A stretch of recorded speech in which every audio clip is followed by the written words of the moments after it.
Jakarta banjir parah guys. Kannya evaluasi kinerja, malah warganya yang dituduh menjadi biang kerok. Maaf, tolong maaf, komplek rumah saya banjir, maaf. Tolong maaf, Bu, saya tidak bisa menawan ini. Maaf, mana tahu.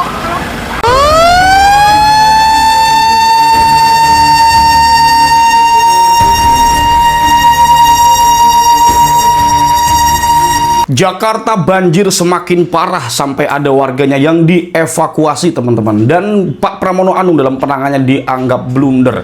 Sampai kemudian pihak istana mengatakan permintaan maaf dikarenakan penanganan kepada korban-korban yang ada di daerah Jakarta. Korban dalam tanda petik ya, korban materi, kemudian rumah-rumah kebanjiran dan semacamnya itu.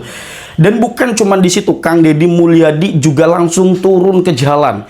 Kita tahu ada teknokrat yang berkata bahwa kebanjiran yang ada di DKI Jakarta ini diantaranya adalah aliran sungai yang tidak mulus, artinya ada penyumbatan di sana.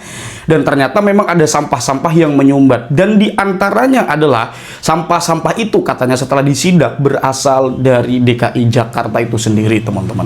Kita tahu bahwa daerah-daerah perbatasan Jabar Jakarta seperti di daerah Bekasi itu juga terjadi kebanjiran, teman-teman.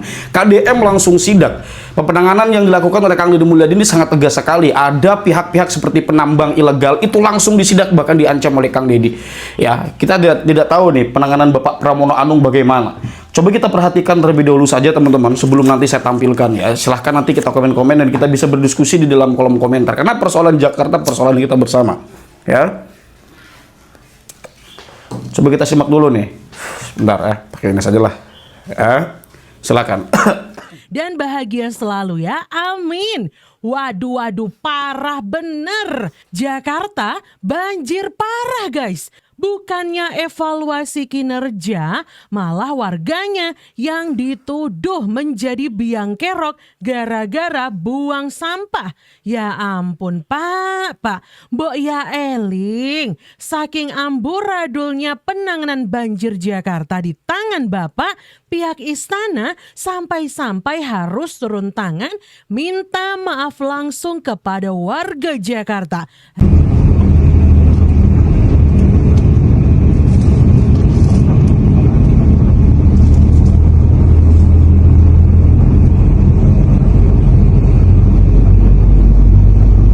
Kita baru akan rencana cukup besar, yaitu melakukan normalisasi misalnya Ciliwung, Kali Kerukut.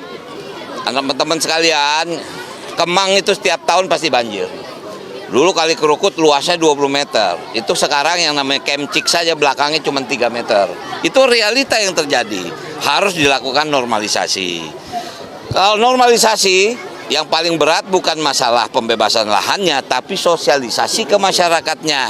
Mau nggak kita tinggal di rumah susun, karena wilayah ini harus kita betulin. Mau nggak mau seperti itu realita. Maka itu kami turun, tadi kita diskusi di atas, ada diskusi. Kata Ahok begini, jika tanggul Pantai Mutiara jebol, banjirnya bisa sampai Monas. Katanya begitu, tapi faktanya memang begitu. Lu lihat Beno, Jakarta Utara, khususnya daerah Pantai Mutiara, itu air laut lebih tinggi dari daratan. Kalau itu jebol, kelelep itu Jakarta.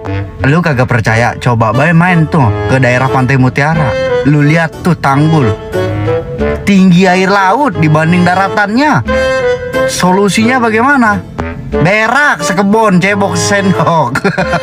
Apa yang mau disampaikan ke Pak Gubernur coba? Berdiri jangan banjir lagi. Oh.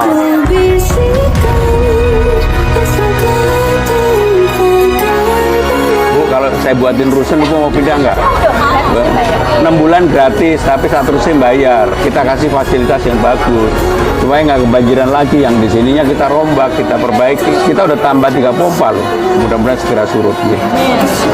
Bu, apa yang diperlukan? Udah? Ini alhamdulillah tadi dikasih susu. Anu selimut udah datang. Belum. Ibu butuh selimut sama apa? Pampers ya? Nanti tolong dikasih pampers sama selimut ya. Kalau nanti perlu bantuan pengobatan, ini ada Ibu Kepala Dinas Kesehatan. Nanti biar dibantuin ya.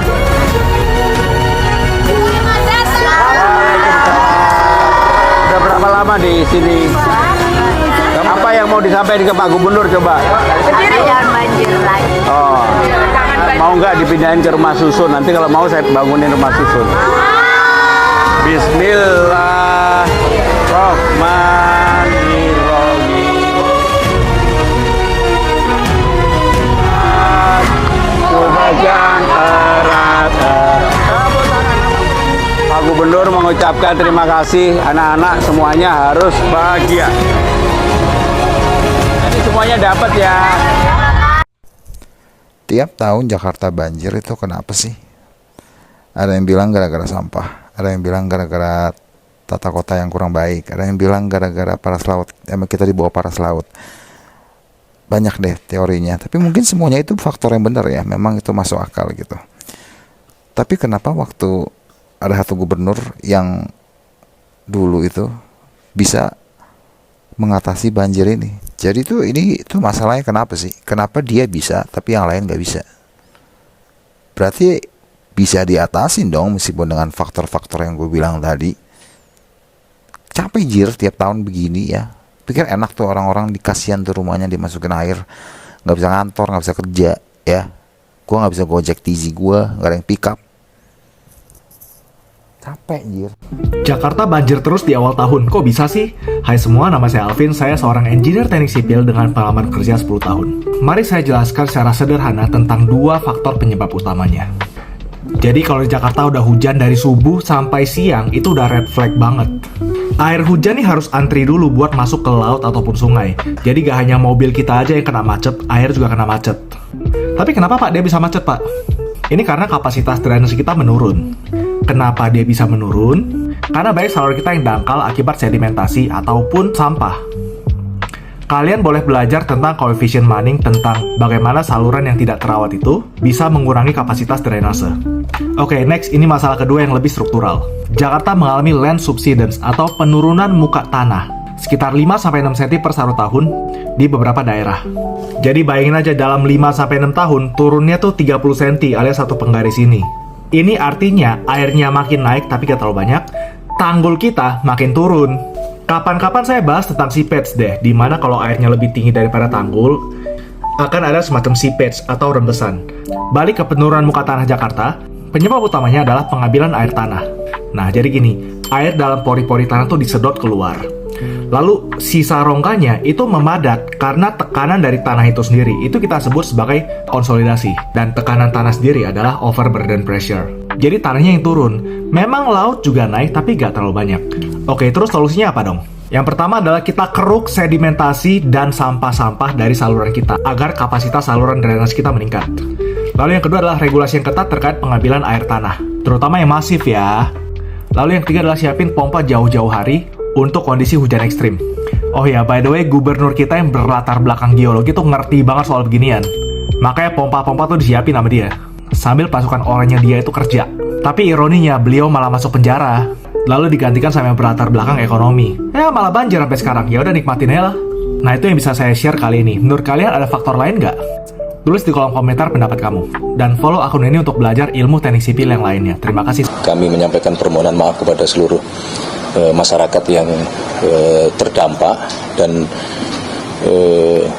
kami telah berkoordinasi dengan pihak-pihak terkait, ya, pemerintah Provinsi DKI, kemudian dengan BNPB, kemudian juga dengan BMKG untuk bagaimana memperkuat atau menambah operasi modifikasi cuaca yang dilaksanakan di wilayah Jabodetabek. Tentunya itu hanya salah satu ya, jadi faktor cuaca, tingginya curah hujan di bulan basah akhir Januari ini memang cukup tinggi, tetapi kita tentu menyadari bahwa ini tidak sekedar faktor cuaca. Ya, ini bagaimana perubahan tata ruang juga di situ berpengaruh, bagaimana pendangkalan aliran daerah aliran sungai itu juga berpengaruh, termasuk data mengatakan bahwa wilayah Jabodetabek ini dulunya memiliki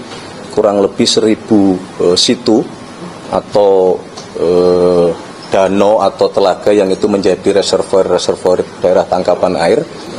Nah, menurut data terakhir hari ini kurang lebih hanya tinggal tersisa 200 situ yang ini tentunya menjadi perhatian kita bersama-sama yang oleh karenanya tadi Bapak Presiden menghendaki untuk tim ini bekerja dengan. Kalau gempa bumi itu di luar kendali manusia, tapi kalau air hujan itu dalam kendali manusia. Air hujan itu dalam kendali manusia. Pada fase ini semuanya fokus pada evakuasi penyelamatan warga. Curah hujan tidak dalam kendali kita. Curah hujan tidak dalam kendali kita. Air hujan itu dalam kendali manusia. Curah hujan tidak dalam kendali kita. Ginilah, kalau gagasan ada, ide ada, rencana ada, maka tak perlu banyak berjoget. Iya.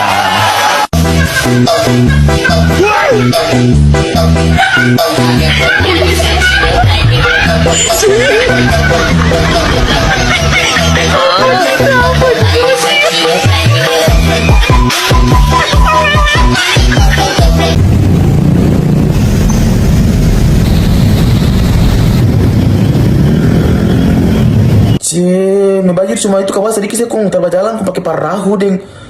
Ini lagi. Tadi kalau banjir di Toto, banjir di sini baru ini panggil orang di perahu, baru orang angkat ngoni baru ngoni terbisa berjalan gitu.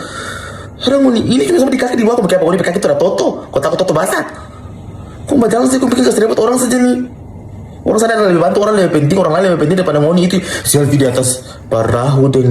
Kalau air laut di Jakarta Utara merembes masuk ke pemukiman karena tanggulnya jebol, maka banjirnya pasti akan sampai ke Monas. Jadi kalau dilihat, permukaan air laut di Jakarta Utara tingginya itu hampir sama pada ketinggian tanggul, mungkin sekitar 3 meter di bawah tanggul gitu. Nah, dengan tingginya hampir menyamai saja, air laut itu udah mulai masuk dan merembes ke pemukiman jalan. Saya jadi teringat dulu saat Ahok menjabat sebagai gubernur Jakarta, beliau pernah mengusulkan proyek JNC Wall, yaitu pembangunan dinding besar dengan tujuan menahan air laut. Pengusulan proyek JNC Wall karena saat itu Ahok berasumsi jika tanggul bisa jebol, lalu air laut yang terus meninggi ditambah lagi hujan terus menerus, maka bisa dipastikan banjir pasti akan sampai ke Monas. Makanya diusulkan proyek JNC Wall, di mana pembangunan tembok tinggi yang dirancang sebagai solusi jangka sangat panjang untuk kondisi Jakarta Utara yang terus turun dan berpotensi terancam tenggelam oleh banjir gitu.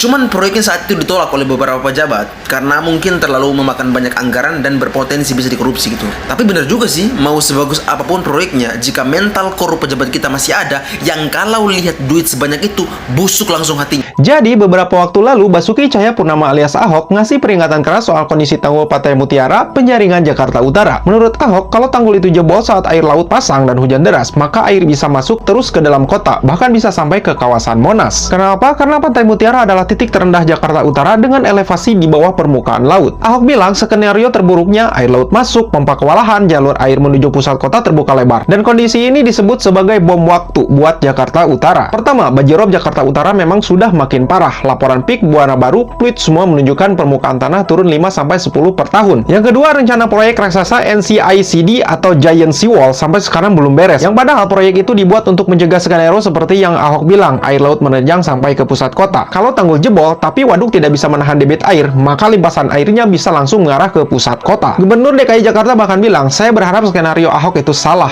Jadi apakah benar banjir bisa sampai ke Monas? Secara teknis dan data, iya, itu mungkin terjadi. Bukan berarti pasti ya, tapi resikonya ada, apalagi kalau tanggul Pantai Mutiara retak atau jebol, air pasang sedang tinggi, makanya Ahok menyebutnya bom waktu. Dan para ahli tata air juga sudah memperingatkan hal ini sama-sama. Sekarang bagaimana menurut pendapat kalian? Tulis di kolom komentar dan jangan lupa. Dulu kan pernah tenggelam. Ingat nggak kasus pernah hari itu, waktu saya baru jadi. Cuma itu kan nggak di semua daerah, Pak. Yang bawah kena. Iya. Monas kan semua kerendam. Nah, jadi waktu itu, waktu hari-hari kan, jadi gini, Pak, itu tanda ketip mungkin dikerjain orang ya. Jadi Belanda ada bikin satu SOP lah gitu ya. Di karet kan ada Manggarai. Manggarai kan ada pintu. Manggarai pintu itu dibikin karena dia membuat kanal banjir barat. Di situ ada pintu karet. Nah, ini kan Ciliwung. Jadi dulu Belanda kenapa buang ke barat? Karena air jangan banjir istana, jangan banjir pelabuhan kota. Iya. Belanda itu sentral banget soal waktu itu. Belum ada banjir kanal timur nih. Iya. Jadi Ciliwung datang, makanya di Bogor ada Katulampa, kalau ada siaga 1, Lu tinggal berapa jam, mungkin 8 jam, 7 jam, hati-hati Jakarta pasti banjir. Iya, dia turun kan? Kan dia turun kan, karena nggak bisa. Makanya di situ Belanda berusaha mindahin air ke kanal banjir barat. Dia dorong ke sana. Nah di situ dibuatlah SOP. Kalau pintu di karet ini siaga 1, berarti yang ke barat ini udah tinggi nih. Iya. Maka mau tidak mau yang di Manggarai ini harus dibuka. Kalau ini dibuka, mesti lapor istana, karena pasti istana tenggelam. Istilahnya pasti banjir ya. Nah, kenapa ini mesti dibuka? Karena kalau namanya kanal, tanggul, kalau air udah lintasi tanggul, walaupun dia baru, pasti roboh. Ini nih teori ini. Makanya dulu di Jakarta, kami kan baru sama Pak Jokowi. Orang PU kagak kasih tahu kami itu tentang protap ini. Udah kejadian baru gue panggil PU, gue pelajarin sendiri, gue panggil data Belanda, baru gue dapat bacaannya. Itu pun juga masih salah. Nggak perlu cerita ini. Kenapa? Karena Pak Harto tahun 80 itu bangun waduk fluid. Sayang waduk fluidnya itu Penuh udah sampah. penuh lumpur. Iya. Nggak bisa nampung lagi Iya, nih. iya. Aku beresin. Iya, saya tahu itu. Nah, terus aku bikin sodetan ke timur. Taman terus masalah lah. Ada yang bela-belain bilang saya kejem lah, macam-macam lah. Iya. Termasuk penghubung di Mangga 2 semua tuh mesti diberesin nih. Nah, makanya waktu zaman saya kan Jakarta banjirnya kan relatif cepat. Iya. Nah, Bisa terkondisikan lebih baik, saya tahu. Cuma yang saya takut sekarang di waduk fluid nih setelah kita gali. Dia cuma tembok batako. Tanggul di Ratu Harhari saja yang begitu lebar, begitu air lewat, roboh. Yang Jakarta tenggelam toh. Karena waduk fluid nggak berfungsi mesinnya. Air laut masuk nggak bisa pompa. Nggak bisa keluar. Nah sekarang kalau air laut lagi pasang, terus lagi hujan, katulampa lagi tinggi, ini turun nih. Jadi.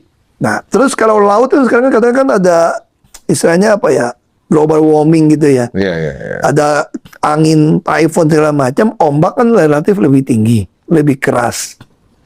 Tentu Jakarta Utara masih relatif aman lah, karena kan bukan samudra kan. Tapi kalau dia tambah tinggi, tanggul yang kecil tipis ini, air laut udah melintas terus, roboh nggak? Terus. Nah itu yang saya khawatirkan. Itu sama. Saya kemarin ngelihat, saya Pasti bilang tinggal masalah roboh kalau dia loh ini. nggak mintas, nggak nyebrang, Iya. cuma dung, masih kita tambal, itu aja bisa roboh. Tapi masih lu bisa bilang, gua bisa tambal pakai pasir. Siapa mau lah. bisa tambal dalam waktu secepat itu tiba-tiba di cracks gitu? Kalau dia melintas, kan semua pasir kegerus, air kan? Iya. Batu aja lubang kok. Jadi makanya saya bilang, yang kasihan rakyat miskin yang mati. Orang kaya mah rumahnya tinggi-tinggi. Air setumit di Jakarta, semua media kabarkan banjir lah. Heboh lah itu. Baiknya ditetapkan sebagai bencana nasional. Karena Jakarta itu kan di Jawa sana. Kalau Jawa itu spesial, harus diutamakan.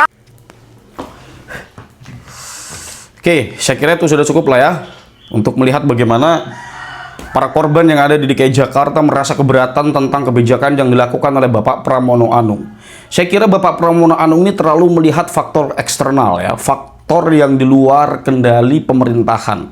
Seharusnya penanganan itu dilakukan oleh Bapak Pramono Anung tentang bagaimana pemerintah sebagai pihak penanggung jawab terhadap masyarakat ini menjadi garda terdepan. Fokus ke dalam diri sendiri terlebih dahulu, sampai kemudian kalau memang ada faktor eksternal, secara otomatis masyarakat pun akan memahami dan akan memberikan pemakluman. Ya, tapi kalau Bapak Pramono Anung sendiri yang mengatakan, tentu ini adalah sebuah hal yang keliru. Ya, saya juga belum melihat permohonan maaf secara tegas yang disampaikan oleh Bapak Pramono Anung kepada masyarakat secara luas. Mungkin sudah.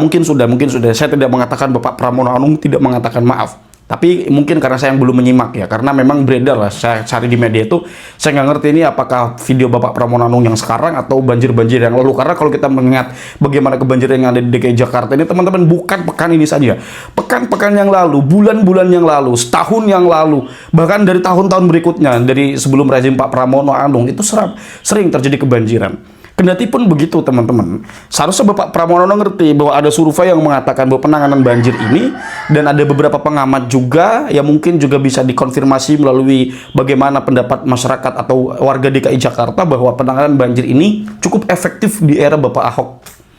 Lalu kemudian setelah Bapak Ahok, zaman Anies Baswedan dan semacamnya, sekarang sampai ke Bapak Pramono Anung, seharusnya lebih baik dong, ya. Nah, ada pendapat-pendapat Bapak Ahok yang saya kira ini perlu dipelajari oleh Bapak Pramono Anung. Kalau memang tidak ada ikatan gengsi atau tidak ada kecenderungan gengsi lah. Saya kira ungkapan Bapak Ahok ini bisa untuk kemudian didiplomasikan, didiskusikan, diwacanakan kembali gitu. Tapi saya tidak tahu apakah Bapak Pramono Anung akan melakukannya atau tidak, karena ya faktor gengsi lah pasti ada. Ya, seorang pemimpin kok pemimpin sebelum minta pendapat kepada pemimpin sebelumnya. Tapi kalau seumpama itu dilakukan untuk kepentingan rakyat, tidak ada salahnya juga, teman-teman. Tidak ada salahnya juga. Ya. Jadi begitu kira-kira teman-teman hal-hal yang dapat saya sampaikan. Kurang lebihnya saya mohon maaf. Hadanallahu wa iyyakum ajma'in. Salam cinta damai untuk semuanya, untuk NKRI tercinta. Wallahu huwal muwaffiq ila aqwamit thoriqin. Wassalamualaikum warahmatullahi wabarakatuh.